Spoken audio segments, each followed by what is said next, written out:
Right, hello and welcome back to Movies to Drink To. We have a review for you. Yes. Scream! 2022. We went to see this, 2 days ago? Yeah, a couple of nights ago. Yeah, this film has made a lot of money so far. Is it already? Yep, and it's getting some really good reviews. Is it? It is. Okay. This might be one of them. Yeah. So, this is directed by Matt Bettinelli and Tyler Gilbert. Those are the guys who did what's it called? Ready or Not. Oh, right, really? Yeah, which I really really liked Ready or Not. Yeah, it's a good really film. like that. Really good film. Yeah, Scream and some of the original cast are back. Yeah. Neve Campbell. Yeah, what's her name? Courtney Cox. Skeletor. Yeah. And David Arquette. Dewey. And we got some new people. You got, well, basically, yeah, it's set back in Woodsboro, and you've got Randy's niece and nephew, Randy from the original film. They're all somehow connected to legacy characters. Yeah, Officer Judy from Scream 4 is back. She's now the sheriff, and her son. Yep. Plus, you've got Sam and Tara Carpenter. Yeah. Ignored. Yeah. And the plot is... Oh, yeah, and what's her name's son is called Wes as well. Yes, yeah. Of course. And, the plot is a killer killing people. Yeah. Well, yeah, it's Scream. So, like, they're in Woodsboro again. There's a masked ghost face killer. Yeah, it's Scream again. Yeah, it's Scream. Yeah. It's back and forth. Sydney is not that she lives somewhere else. It's never established where. No, but she's at one point she's running along next to some water, so you assume it's a nice area. Yeah, maybe still in California. Yeah. Well, Woodsboro is supposed to be in California. Oh, is it? Yeah. I always thought it was like a Midwest sort of. No, it's supposed to be in California. Yeah. Right. Gail is living in New York, yes. And she's on TV now in the morning. Yep. Dewey is living in a trailer. Yes, Dewey's hit rock bottom. Yes, because he couldn't hack New York. Yeah. So he decided to move back. Like, couldn't hack the hubbub of New York, so he's moved back to Woodsboro, where he's been stabbed 19 times. Yeah, I want to go home to where there's always someone trying to kill me. Yeah, it's better than New York. Or like it's pretty fucking stupid. It is dumb as fuck. Yeah. I still liked it in a way. I don't hate this film at all. No, not at all. I mean, I enjoyed it for what it was, but yeah, there's a lot of. I tell you one thing. Like, I can't stand it when people talk in the cinema and stuff. But me and you like watching, and I can imagine you're the same. But there was several times throughout this film where we both were like, "What the fuck?" I mean, in our defense, it was a pretty empty cinema. Yeah. It's been out a while, and it wasn't that. There was no one sat around us. Nowhere near us. No, so it wasn't. Mind every now and then go.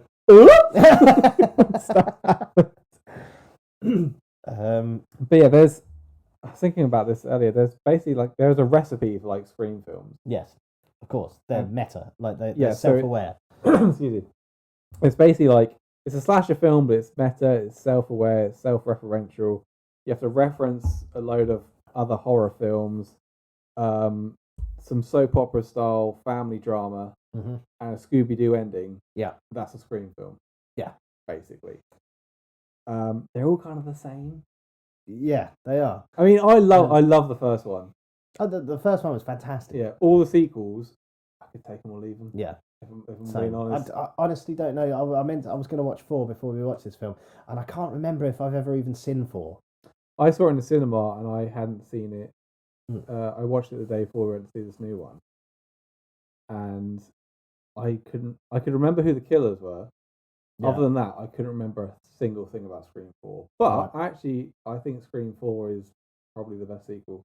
Isn't 3 supposed to be the worst one? 3 sucks. Yeah, 3's terrible. Yeah, but I don't know. With 4, they sort of did something a little bit different. Like stuff had moved on a little bit. Like webcams and the internet was a thing now, so it was a little bit different.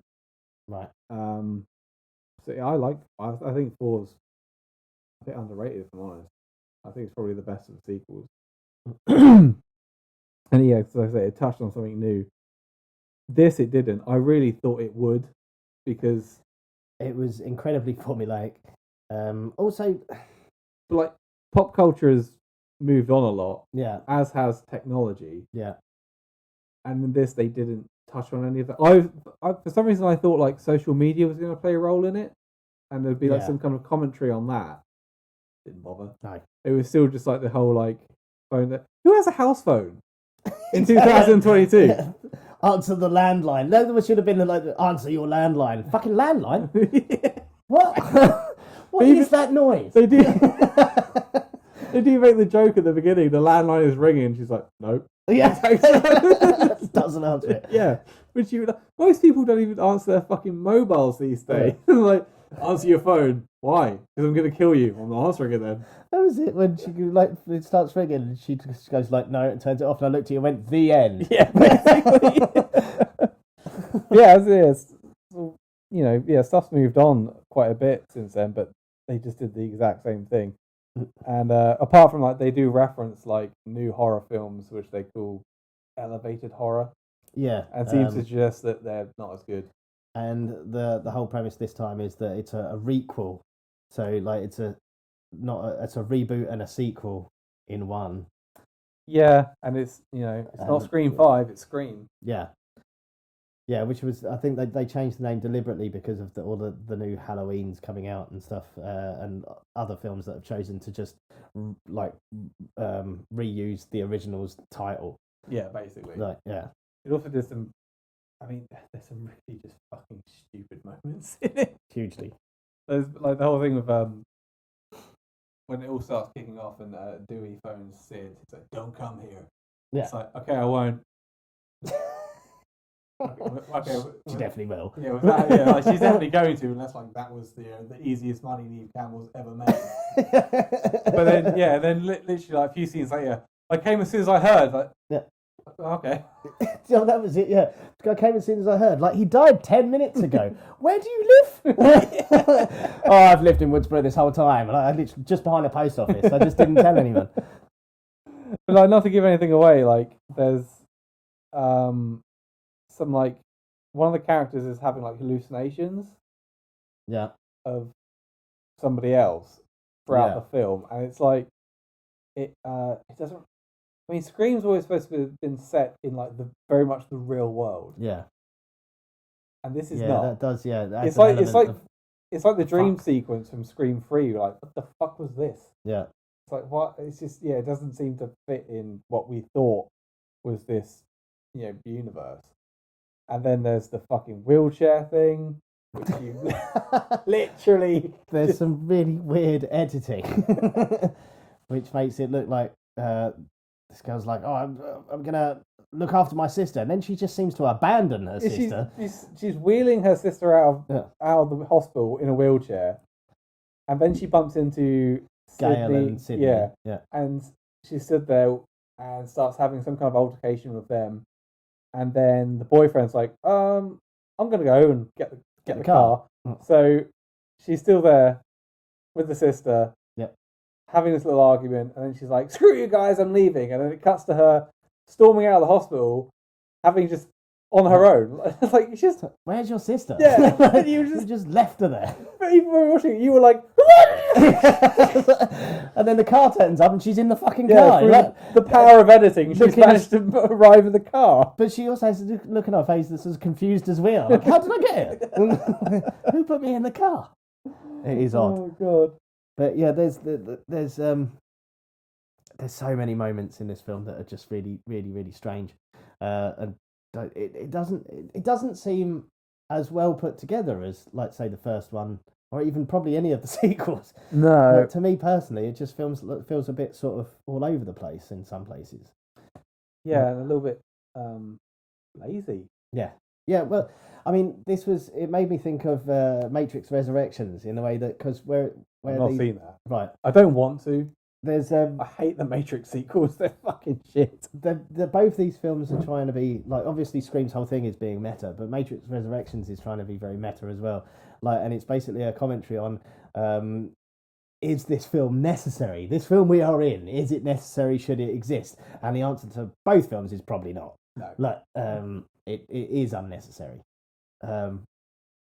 Also, not to brag, guessed who it was. Oh, instantly. Literally, the first scene they're in is them. Yeah, that's them. Even said to you, didn't I? I was like, them. And I'm terrible at guessing stuff like that, but I was just like, wildly obvious. And then it even tries to sort of twist it at one point. So you're like, oh, but you're like, I'm not falling for that. It's still you. I know it's you. There's a thing like, there's a bit where Sydney's on the phone to the killer and she's like kind of goading them, like, oh, you know, what are you doing? Like, this is nothing new. You're just a copycat. Or you try something original, and they're like, oh no, Sydney, you've never seen anything like this before. It's like, yeah, we have. Yeah, it's the same thing over and over. And I'm not gonna say what it is, but the motive for the killings in this, the motive is horrendous. Like, it's just like, really, and it's so unworthy. It's like at least every other film like has some sort of motive that makes sense. When you find out the motive for this, you're like, fuck you. Like, no. But a lot of people have cited that as a reason they really like this new one. Fuck it. I don't. I don't get it. I was gonna say two words then, which would have just given it away, so I won't. But like again, it's social commentary. It's a commentary on something that's very much prevalent at the moment. Like, but I can't say it because it will tell you exactly who these people are. So without seeing it, I've already given something away by accident. So. But yeah, it's not. I missed the kind of like the in the others, like the soap opera drama I was talking about. Yeah. Like, spoilers for Scream 1 to 4, by the way. But say like in the first one, it's her boyfriend.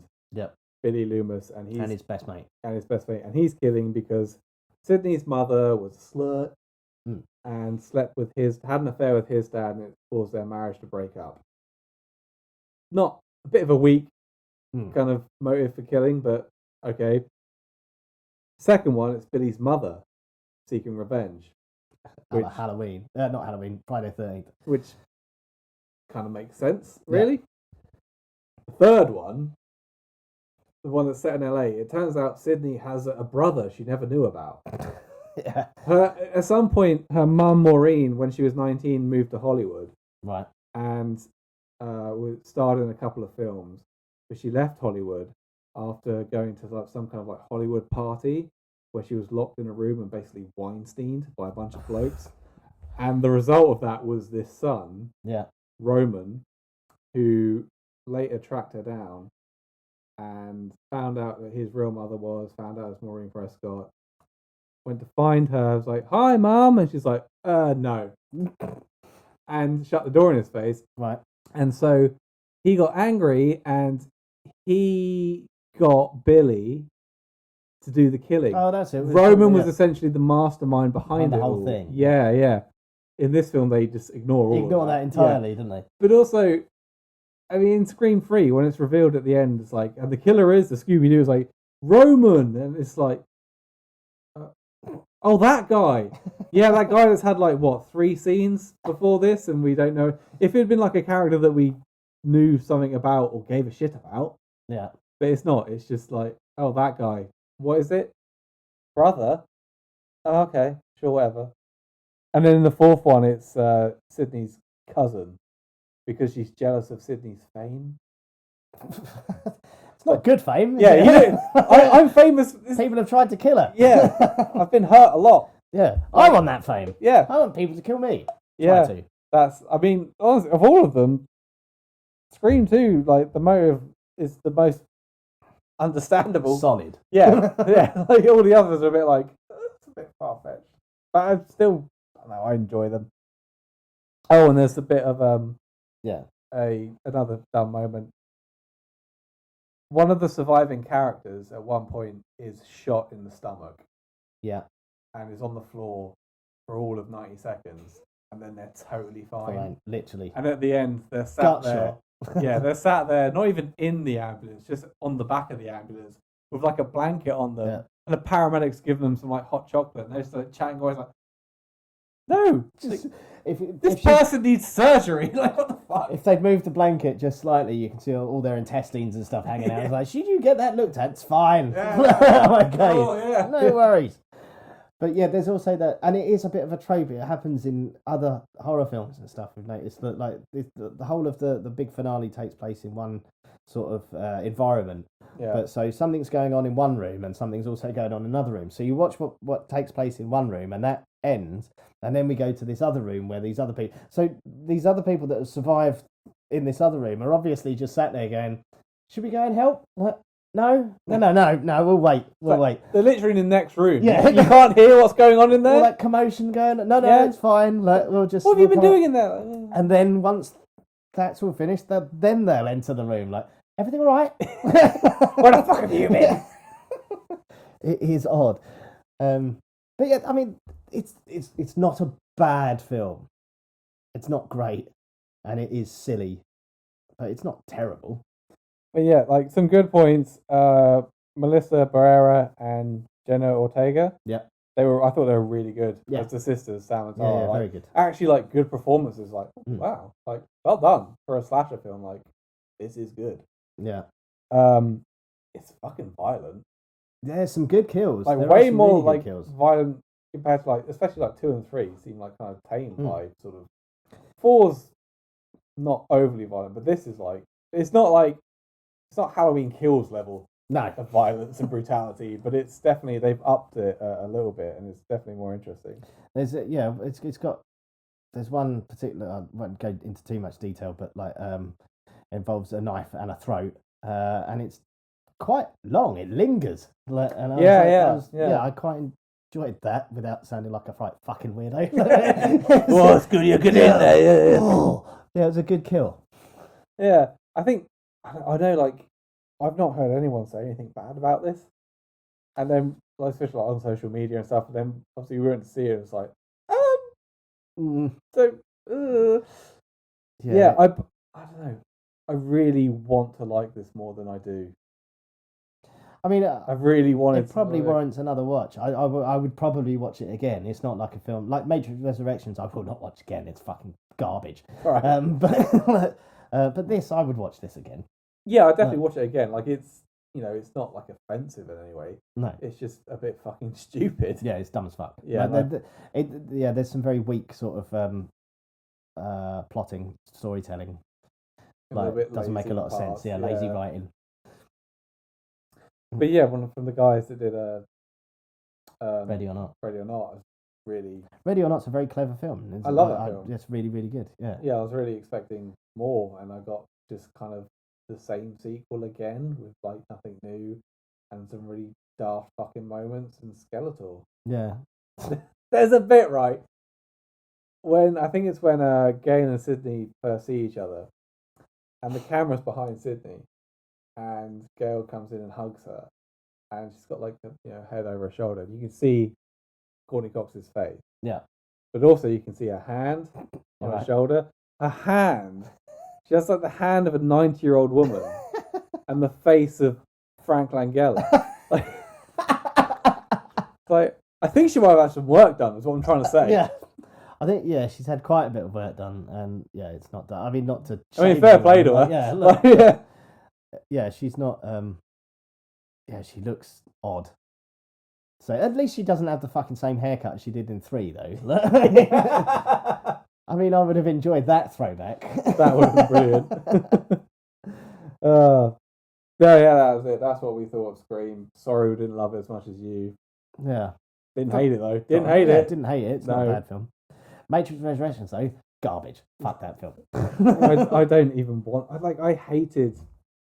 Was it Reloaded? I didn't like the other two. No, I really hated them. Then when they announced this, I was like, I don't even want to watch. No. Right, thank you.